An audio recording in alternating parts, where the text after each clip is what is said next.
Yes. Yes, okay, good. All right, hi gardening friends. All right, it is August right now, and there are some things that I need you to do right now so we can get ready to seed save in September and October. But first, let's talk about the importance of seed saving. There's actually many reasons, but a couple of my favorites are, one, it's extremely frugal. I'm going to seed save from all this stuff, and then I'm going to plant the seedlings next year, and I can keep that process going year after year, and I never have to buy seeds.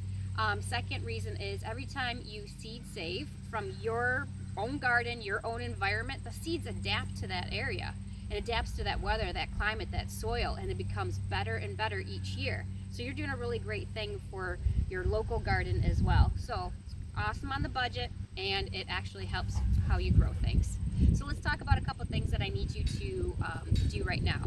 If you have any plants that are, right now a lot of things are like dying back, maybe like your herbs and your lettuce, don't pick them all. Let them go to flower, then they go to seed. So we're going to learn how to capture that seed after they go to flower, they go to seed. So don't pull all your herbs, don't pull all your lettuce.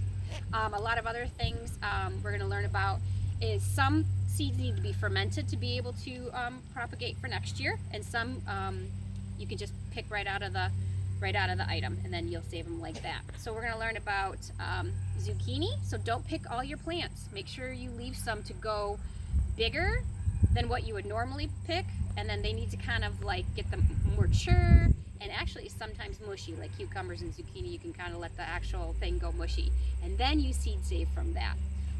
So you don't want to pick stuff now and seed save. You need to actually wait. So don't pick all your zucchini, don't pick all your peppers, don't pick all your tomatoes, don't pick everything. You've got to make sure you leave enough for next year so you can seed save, especially with beans and stuff like that. Each pod has 4 to 8 beans in it. That means it's 4 to 8 beans next year that you can plant. So you're going to leave those dry on the vine. So that's like October that you'll be picking some for next year. So make sure you leave enough beans. They'll get really big, they'll look gross, and they'll get really long and thick and stuff, but that's what you kind of want to do. So make sure you are leaving your plants and not picking everything. You want to make sure you leave enough to seed save from. And we're going to learn what needs to be fermented, what needs to be dried out, how to seed, how to properly store the seeds, and how to categorize it and catalog it so that you have some if you accidentally cross for next year.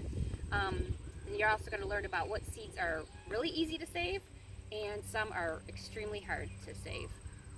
Some are biennial, that makes it a lot harder. So make sure that you just make sure you leave everything. Leave a plant or two, leave enough beans and pods and stuff to dry out. September and October, we're gonna actually grab the seeds and then let them dry out. So we're gonna learn all that good stuff. So fun stuff. So make sure to leave some peppers. Make sure to leave some tomatoes that are gonna go. We're gonna ferment those. These are my dry beans over here. I actually will let them dry out here purposely, and I'll shell them out in October, and I'm going to seed save some of those for the next year. So I think that's all I want to say. Peas, yeah, leave that stuff out too. Leave some on the vine, because whatever you leave for the pods is what you're going to plant for next year. So good stuff, fun stuff. Seed saving is extremely fun, and it's very awesome to start growing your garden from the seed that you saved, then a seedling, and then planted it in the garden, and then you can reap the rewards of your awesome hard work. So keep that cycle going. That's all about homesteading, is to use everything and to keep cycles going. So okay, I hope that helps you. I will see you at the September class, and let me know if you have questions exactly what you should be doing right now to prepare. All right, thanks. God bless.